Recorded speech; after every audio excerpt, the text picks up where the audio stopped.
Et sur des raisons politiques, mais c'est pas la première fois qu'on s'engueulait pour des raisons politiques. On s'est souvent engueulé dans notre vie de copains Ouais. pour plein de sujets. Durant 20 longues années, elle a gardé le silence. Puis, une unique phrase a suffi pour que tout l'édifice s'écroule. Et si la vérité la plus blessante n'était pas celle que l'on clame à voix haute, mais plutôt celle que l'on garde enfouie trop profondément, tout a démarré par un simple chuchotement. Une information discrète, glissée au milieu de titres sensationnalistes, qui fut ensuite reprise, altérée, puis démesurément amplifiée. L'épouse de Laurent Fontaine aurait finalement rompu son mutisme. En l'espace de quelques heures, la toile s'est enflammée, les mots se sont percutés violemment. Infidélité, dissimulation, règlement de compte. Les commentaires s'accumulent, tels des sentences irrévocables.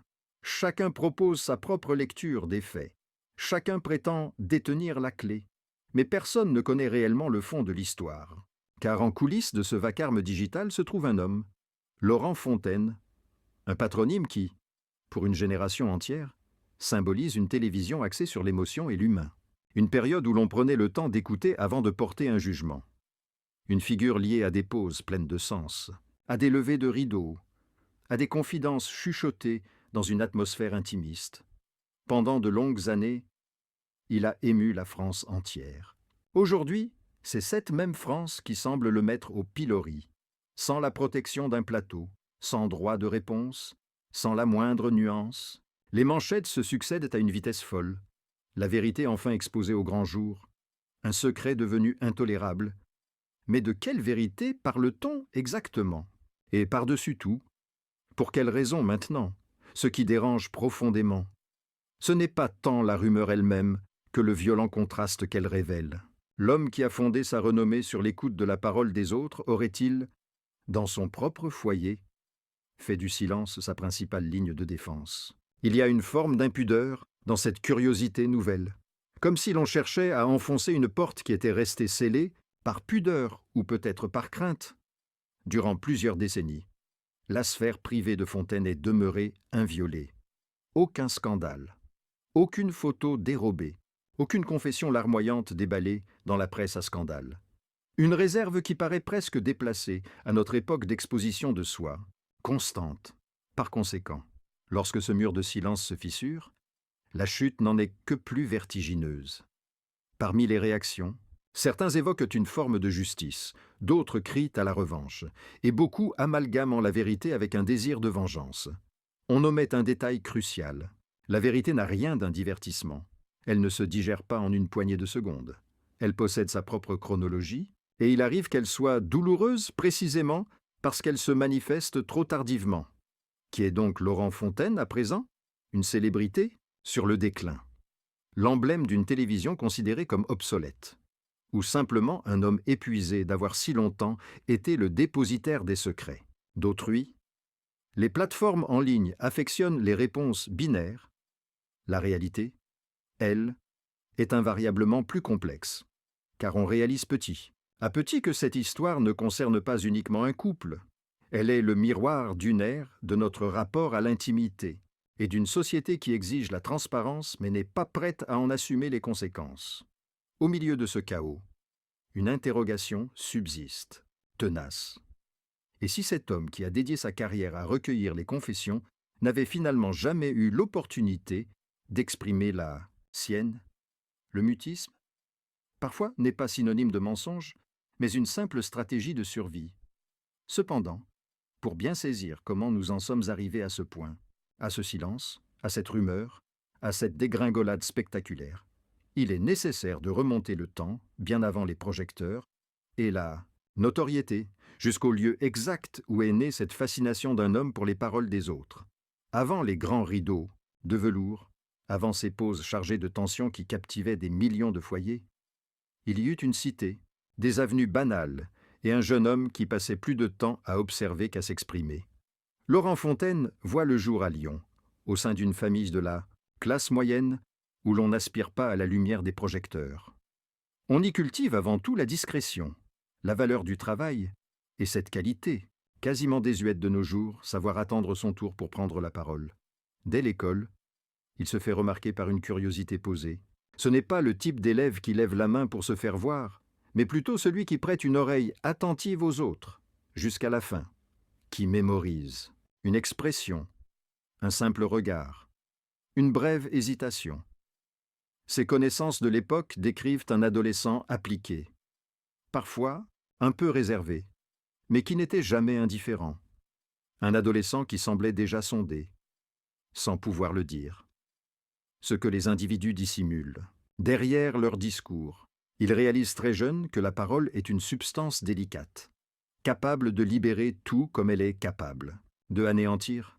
C'est sans doute ce qui l'oriente vers le journalisme, non pas pour la visibilité, mais pour se tenir au plus près de la source des récits, ses études achevées.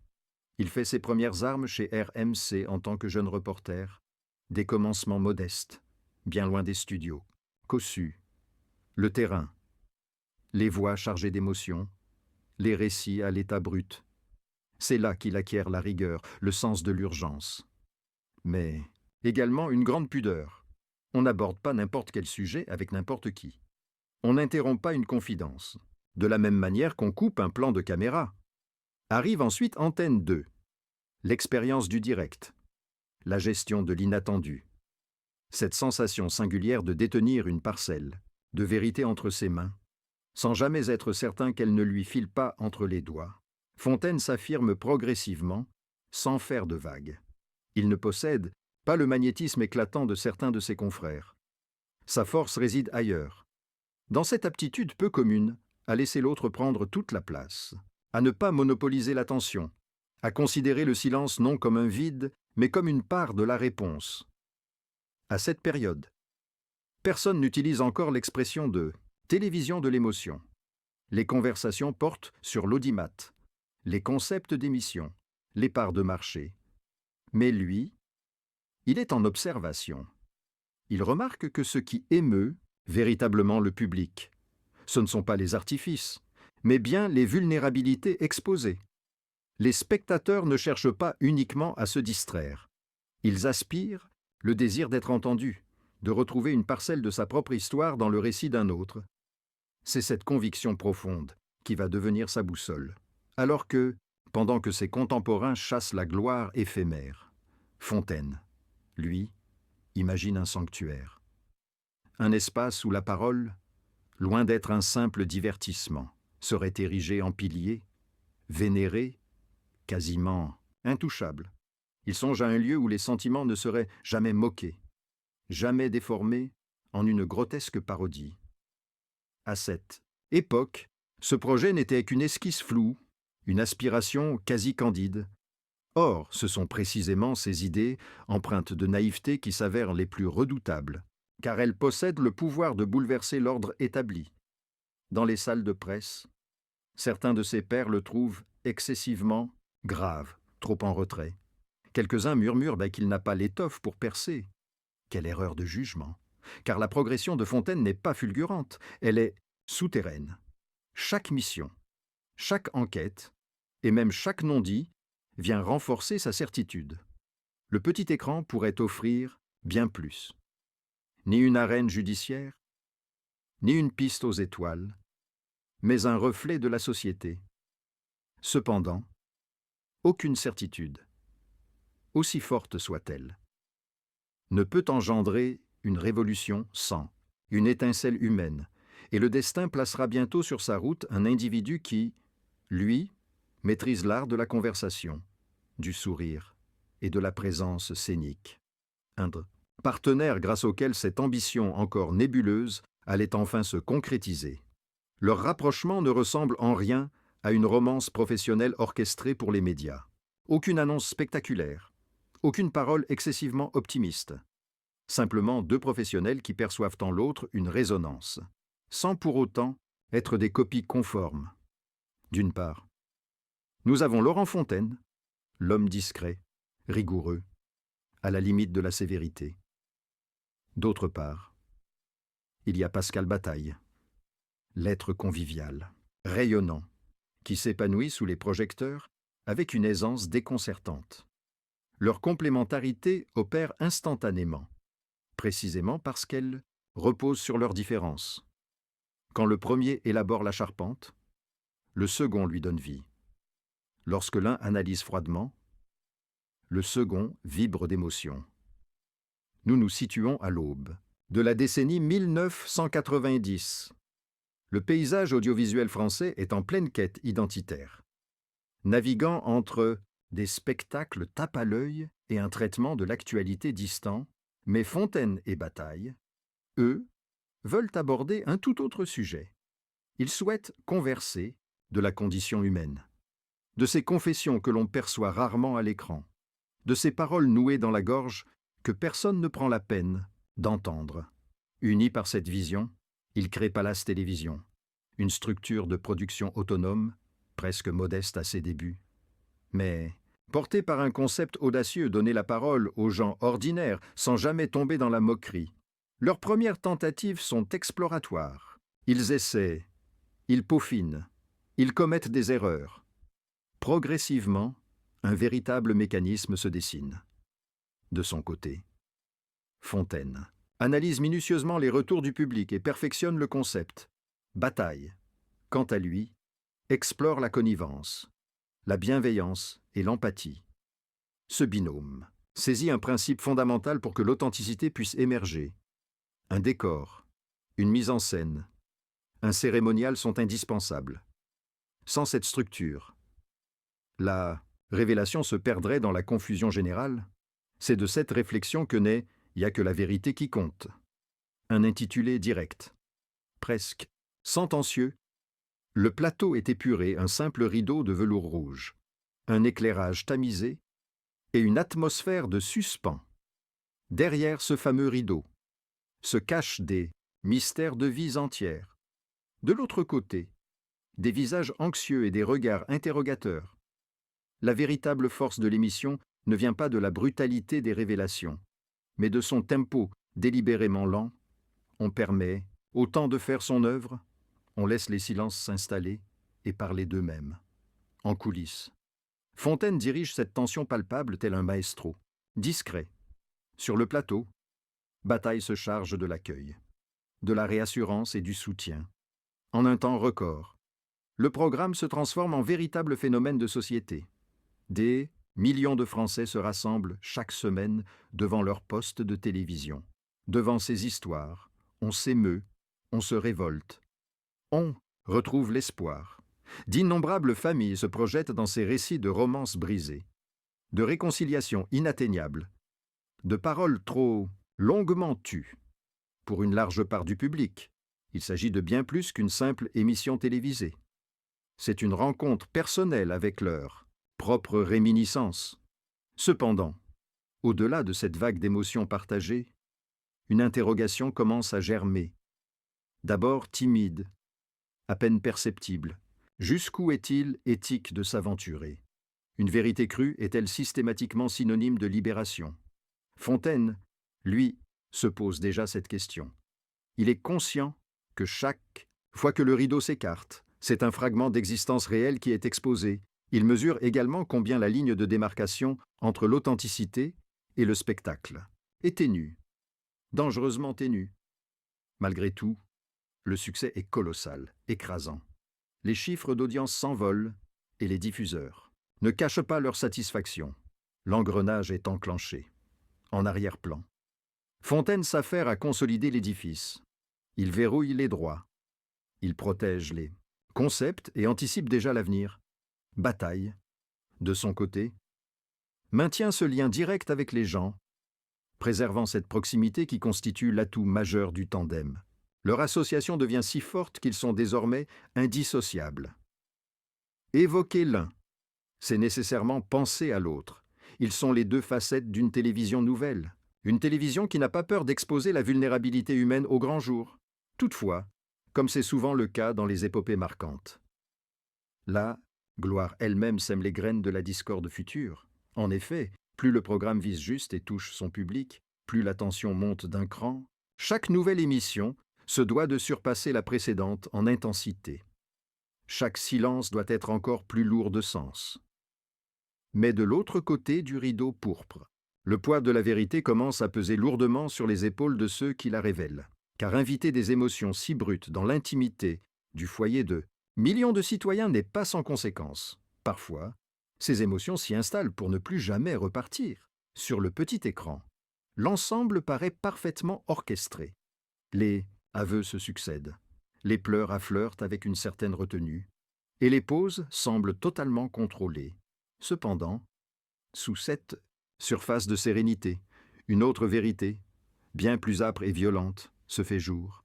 La célébrité a toujours un prix, et pour Laurent Fontaine, ce prix va bientôt prendre la forme d'un poids insoutenable et invisible, car désormais, Fontaine n'est plus uniquement le créateur de concepts, il se métamorphose en dirigeant, en architecte stratégique, celui qui endosse la responsabilité d'équipes complètes, de négociations délicates et d'enjeux financiers absolument gigantesques. La télévision de l'intime, aussi contre-intuitif que cela puisse sembler, s'est transformée en une machinerie écrasante, intransigeante et véritablement sans pitié. Chaque seconde à l'antenne représente une fortune. Chaque sentiment doit être méticuleusement dosé, sans jamais que cela ne paraisse. Le plus infime écart peut entraîner une catastrophe. Dans les coulisses, des chaînes de télévision, des rumeurs commencent à circuler, décrivant Fontaine comme un homme exigeant, parfois à l'excès. Certains de ses collaborateurs dépeignent un personnage distant, presque glacial, obsédé par une maîtrise absolue. D'autres, à l'inverse, parlent d'un perfectionniste dévoré par l'angoisse de dénaturer l'essence même de son émission. La réalité se trouve vraisemblablement quelque part entre ces deux portraits. Après tout, comment sauvegarder l'authenticité lorsque celle-ci est devenue une marchandise? Comment garantir la dignité des participants alors que l'audimat exige une escalade constante dans l'intensité tandis que la machine médiatique tourne à plein régime? Une autre fracture se dessine, loin des projecteurs, dans l'intimité de Fontaine. Le mutisme gagne du terrain. Son union conjugale, longtemps protégée des regards indiscrets, se fissure. Il n'y a pas de scandale public, aucune dispute, aucun éclat de voix, simplement un éloignement qui s'installe, suivi d'une rupture feutrée. C'est un peu comme si cet homme, qui a passé sa carrière à écouter la vie des autres, n'avait plus la force de dialoguer dans son propre foyer. Ce divorce, quasiment passé inaperçu dans les médias, constitue pourtant une véritable charnière. Ses proches décrivent un homme désormais plus hermétique, plus intransigeant envers lui-même. Fontaine arbore toujours son sourire à l'antenne, mais une fêlure intérieure s'est produite. Il fait maintenant l'expérience du revers personnel de ce qu'il a si souvent mis en scène la souffrance silencieuse, celle pour laquelle on ne trouve pas les mots. L'ironie est d'une cruauté mordante. Lui, qui a servi de tribune à tant de confessions, n'a jamais révélé la sienne. À la charnière des années 2000, le monde de l'audiovisuel connaît une transformation radicale. Les chaînes de télévision recherchent désormais du rythme, de la confrontation et un retentissement immédiat. La lenteur est perçue comme un handicap. L'émotion, un simple levier à actionner sans délai. Le tandem Bataille-Fontaine sent bien que le vent a tourné. Les taux d'audience fléchissent et les critiques se montrent de plus en plus virulentes. Certains accusent le programme de verser dans le voyeurisme, quand d'autres lui reprochent une manipulation émotionnelle. Fontaine encaisse les coups. Il fait le choix de s'effacer en partie de la scène publique, préférant œuvrer en coulisses. Il se consacre à la production, au conseil, à la restructuration. Il sauve ce qui peut encore l'être les droits, le patrimoine immatériel, le concept originel. Il est cependant conscient que quelque chose est révolu. Une ère se clôt, emportant avec elle une certaine conception de la télévision. Ce retrait graduel n'est pas une dérobade. Il s'agit d'une manœuvre pour perdurer. Fontaine a saisi que pour survivre dans ce milieu, il faut parfois accepter de disparaître. Néanmoins, cette éclipse a un coût élevé. Elle le conduit à l'isolement, et le public l'oublie progressivement. Les nouvelles générations ignorent son nom, et l'individu qui faisait autrefois vibrer les foyers français devient une figure du passé, certes respectée mais désormais mise de côté. Dans ce calme retrouvé, une interrogation commence à l'obséder. A-t-il trop offert de sa personne à l'écran? A-t-il fait la confusion entre le contrôle et la bienveillance? Car quand on érige sa carrière sur la confidence des autres, On finit inévitablement par régler le prix de ses propres silences. Au moment où il quitte les plateaux, nombreux sont ceux qui s'imaginent une retraite tranquille, un repos bien gagné après avoir si longtemps porté les peines des autres. La vérité est bien plus nuancée, car s'éloigner des projecteurs ne veut pas dire se retirer de la cité. Pour Laurent Fontaine, le silence n'est jamais complet. Il continue d'observer. Il écoute toujours et, par-dessus tout, il réfléchit. Les années s'écoulent, et l'univers qu'il redécouvre n'est plus celui qu'il avait connu. Le flot des mots s'est emballé. Les plateformes sociales portent un jugement avant même de chercher à comprendre. La subtilité se noie dans une indignation permanente. Fontaine, qui a fondé sa renommée sur la patience et l'écoute attentive, se perçoit comme un anachronisme dans cette époque effrénée. Progressivement, il prend la parole sur les plateaux de discussion. Dans de rares interviews accordées au compte-gouttes, il dénonce ce qu'il nomme la perte de la retenue, cette exhibition constante des états d'âme, la tyrannie de l'offuscation. Ses propos frappent juste, peut-être un peu trop. En 2021, une déclaration en particulier provoque un véritable ouragan médiatique. Les réseaux sociaux ont anéanti la pudeur. En l'espace de quelques heures, une étiquette lui est collée. Pour une partie du public, il incarne une figure passéiste. Pour l'autre, c'est un homme audacieux qui ose verbaliser ce que de nombreuses personnes pensent en silence. Fontaine fait alors l'expérience d'une brutalité inédite, celle du verdict prononcé sans aucune écoute préalable. Une ironie, tragique pour celui qui a bâti sa carrière sur le principe inverse. Cette épreuve constitue un point de bascule intime. L'ancien confident de la nation devient, pour le grand public, un agitateur. Lui qui a toujours fui la confrontation se voit piégé dans un stéréotype. La moindre de ses paroles est analysée. Son moindre silence est surinterprété. Il réalise alors ce que certains invités de son émission ont pu ressentir. Exposé sans défense au jugement de tous. Le cycle est achevé. En 2023, à la surprise générale, il consent à un retour. La renaissance de « Y a que la vérité qui compte » engendre un immense élan de mélancolie collective. L'audience répond présent. Les traits ont tiré, les tonalités de voix se sont faites plus profondes, mais leur connivence semble, à première vue, inchangée. Car derrière les sourires de façade, l'épuisement de Fontaine devient palpable. Ses collaborateurs observent un homme au rythme ralenti, à l'air plus solennel. Ses plaisanteries subsistent. Pourtant son regard trahit par moments une quête d'air dans un univers médiatique assourdissant. C'est lors de l'enregistrement d'un nouvel épisode que tout bascule discrètement. Fontaine éprouve un malaise, non pas un drame éclatant, mais plutôt l'aboutissement d'une fatigue, intense, patiemment accumulée au fil des ans. Peu de temps après, il se retrouve hospitalisé suite à un incident déclenché par le stress. La nouvelle s'est gardée quasi secrète. Son cercle proche assure une totale confidentialité. Pascal Bataille vient le voir, fréquemment. Aucune déclaration officielle, pas de narration dramatisée, juste un mutisme complet. Même après sa sortie de l'hôpital, Fontaine affiche un visage serein, du moins en surface. Il livre alors à un reporter une formule qui sonne comme une véritable confession. Pour entendre, il faut savoir se taire. Nombreux interprètent cela comme une pique envoyée à ses critiques. Mais en vérité, cette parole cache une résolution personnelle profonde. Fontaine opte pour sa propre protection, en raréfiant ses apparitions et en se retirant des joutes politiques. Il réalise qu'il n'a plus besoin de faire ses preuves. Cette mise en retrait ne signe pas un échec, mais bien l'émergence d'une clairvoyance nouvelle, bien que tardive.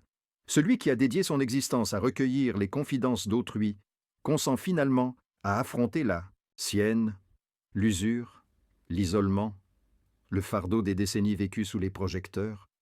Il abandonne l'ambition de persuader et renonce à se justifier. Au sein d'une société en perpétuelle clameur, il préfère la discrétion. Toutefois, cet éloignement volontaire fait naître une ultime interrogation, plus troublante encore. Que subsiste-t-il d'une personnalité médiatique quand elle se mure dans le silence? Est-elle vouée à sombrer dans l'oubli? Ou bien peut-elle enfin commencer à vivre pour elle-même Aucune annonce formelle n'a été faite. Aucun clap de fin, pas la moindre formule mémorable destinée à la postérité. Laurent Fontaine a tout, simplement disparu du paysage. Un soir, il animait encore une émission. Le jour suivant, son absence s'est imposée comme une réalité flagrante, tel un siège inoccupé que l'on ne remarque qu'après un temps.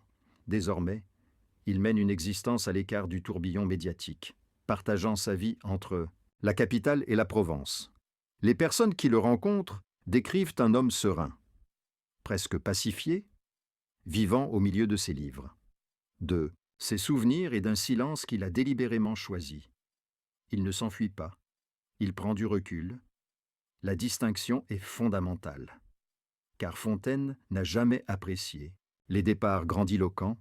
Il est conscient que les véritables conclusions sont silencieuses. Son legs, cependant, est omniprésent. L'émission Ypsilon a que la vérité qui compte est sans cesse rediffusée, analysée et même parodiée. Au sein d'un univers télévisuel submergé, d'images fugaces et de controverses passagères, ce programme incarne une profonde nostalgie, celle d'une époque où l'on osait encore écouter l'autre sans l'interrompre, où un témoignage n'était pas instantanément critiqué, tourné en dérision ou tronqué pour les zappings. De nombreux jeunes découvrent ces archives télévisuelles aujourd'hui comme on explorerait une ancienne malle au trésor, avec une curiosité mêlée d'émotions. Ils y perçoivent une télévision au rythme posé, parfois même gauche, mais qui était d'une humanité poignante. Une télévision qui tolérait les pauses, les balbutiements, les regards qui se dérobent. Une télévision qui conservait la conviction que l'énonciation de la vérité possédait un pouvoir réparateur. Dans le sérail, Laurent Fontaine demeure une personnalité estimée, certainement pas adulée de tous, mais jamais tombée dans l'oubli. On le décrit comme un professionnel exigeant, parfois cassant, mais toujours loyal à une conviction fondamentale, donner une tribune à celles et ceux qui en étaient privés. Sa carrière entière repose sur le témoignage d'autrui, et c'est sans doute pour cette raison qu'il préserve désormais la sienne avec une telle méticulosité, car en réalité, son parcours ne raconte pas uniquement le monde de la télévision. Il nous parle de nous-mêmes, de notre relation complexe à l'intimité et de ce paradoxe constant. Nous sommes avides de vérité, tout en supportant difficilement qu'elle nous bouscule. Nous plaidons pour la transparence, mais nous accablons ceux qui ploient sous son fardeau. Ainsi, à la conclusion de cette histoire, une interrogation persiste. Une question à la fois simple et dérangeante, dans une ère où tout est exposé, commenté et jugé sur la toile, qui possède encore l'audace de choisir le silence pour ne pas se dissoudre. Si ce récit a trouvé un écho en vous, s'il a ravivé une mémoire, une sensation ou peut-être même une divergence d'opinion, accordez-vous un moment pour partager vos pensées en commentaire. Quelle signification avait pour vous cette télévision des sentiments ? Transférez cette vidéo à une personne qui a connu cette période singulière. Et abonnez-vous pour que nous puissions continuer à faire revivre ces narrations, ces personnalités, ces vérités que le passage du temps menace parfois de faire disparaître. En effet, certains récits sont trop précieux pour être oubliés, et il arrive que l'ultime vérité réside tout simplement dans l'acte de se souvenir